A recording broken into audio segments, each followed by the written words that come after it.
Hello, જાગુસ kitchen જર્નીમાં આપ સૌનું સ્વાગત છે. ફ્રેન્ડ્સ, નવરાત્રિ આવવામાં છે અને બધા ઉપવાસ પણ કરશે. તો આજે આપણે એક એવી સરસ ફરાળી વાનગી બનાવીશું ને કે તમે પહેલાં ક્યારેય જોઈ નહીં હોય, અને એટલી ટેસ્ટી, એટલી ક્રિસ્પી અને જોરદાર ને કે હું તમને શું કહું. તો ચાલો શરૂ કરીએ. સૌથી પહેલાં આપણે અડધો કપ રવો સામો લેશું અને તેને એક મિક્સર જારમાં લઈ લેશું અને પછી તેનો પાવડર બનાવી લેશું. સાવ ફાઇન પાવડર બનાવવાનો નથી, આવી રીતે થોડો કોર્સલી એવો પાવડર રેડી કરી લેશું. ફ્રેન્ડ્સ, આપણે સામા અને કેળાના રોલ બનાવીશું. તમે આખો વિડીયો જોજો, મજા જ આવશે. હવે આપણે એક પેન લેશું અને તેમાં 1 ચમચી જેટલું તેલ મૂકીશું. તેલ સાવ ઓછું મૂકવાનું છે. ત્યારબાદ તેમાં 5 ચમચી જેટલું જીરું અને અડધી ચમચી જેટલા તલ એડ કરીશું.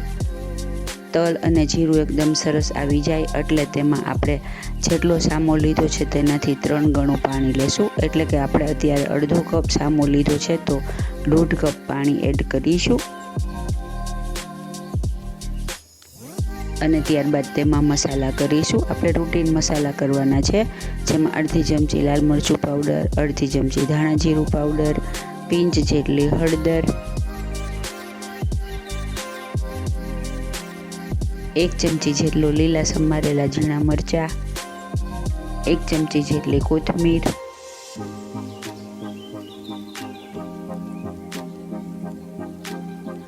સ્વાદ મુજબ મીઠું. મીઠું મેં સિંધવ મીઠું લીધું છે, કેમ કે આપણે આને ફરાળમાં ઉપયોગ કરીએ છીએ. તમે લાલ મરચું એવું ન ખાતા હોય તો મરી પાવડર પણ એડ કરી શકાય, તે પણ ખૂબ જ સરસ લાગે છે. ત્યારબાદ આપણે પિંચ જેટલા ચીલી ફ્લેક્સ એડ કરીશું, જેની તીખાશ આમાં ખૂબ જ સરસ લાગશે. અને હવે આપણે 1 ટુકડો જેટલો આદું છીણી લેશું.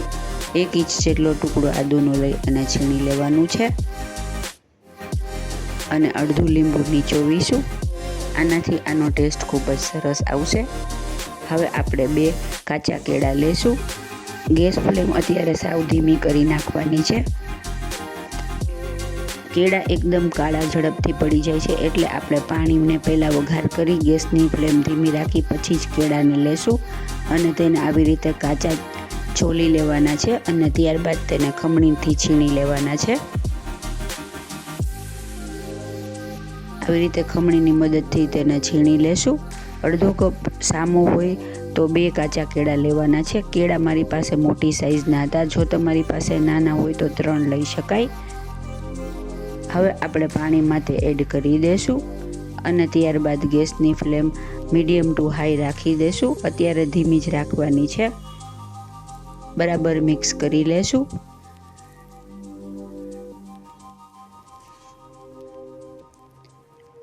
બરાબર મિક્સ થઈ જાય એટલે આપણે તેમાં સામાનો પાવડર જે બનાવેલો છે તે એડ કરવાનો છે.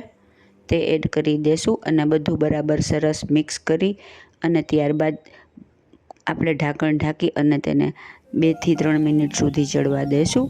પહેલાં બધું બરાબર સરસ મિક્સ કરી દેવાનું છે.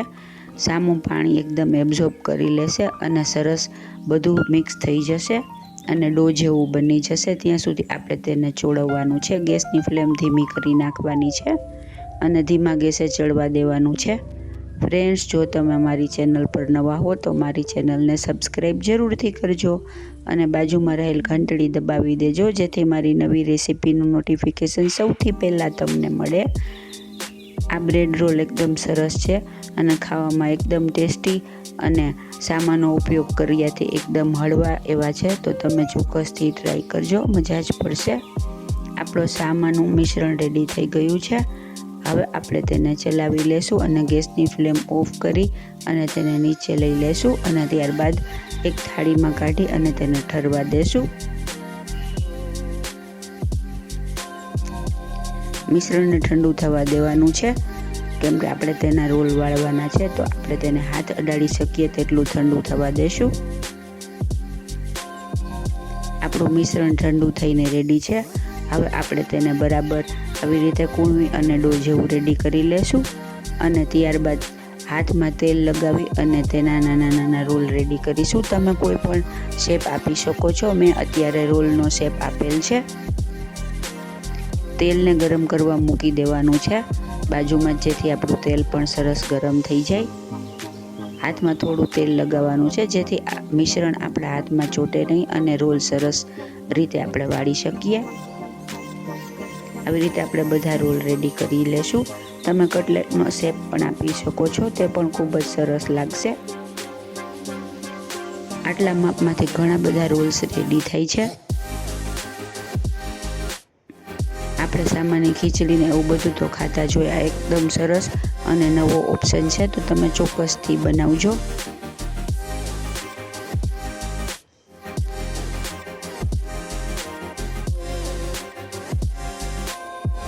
આવી રીતે આપણે બધા રોલને વાળી લેશું.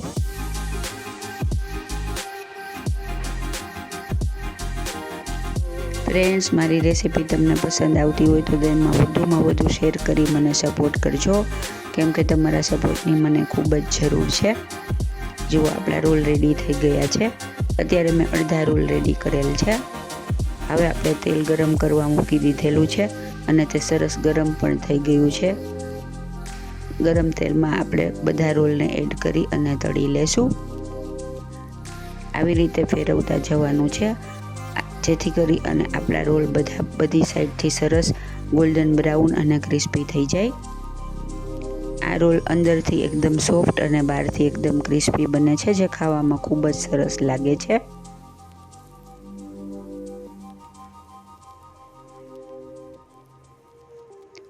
આવી રીતે આપણે રોલને ફેરવતા જશું અને તળતા જશું.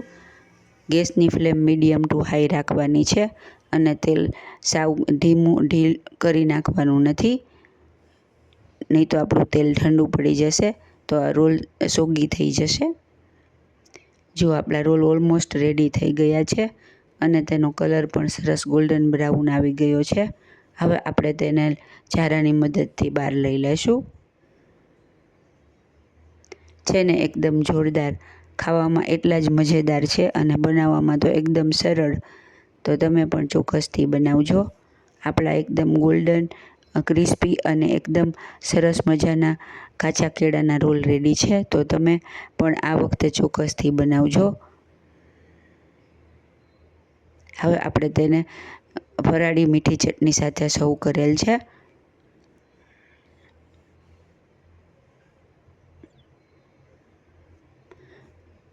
ચટણી ફક્ત મેં મીઠું, મરચું અને ગોળ નાખી અને બનાવેલી છે.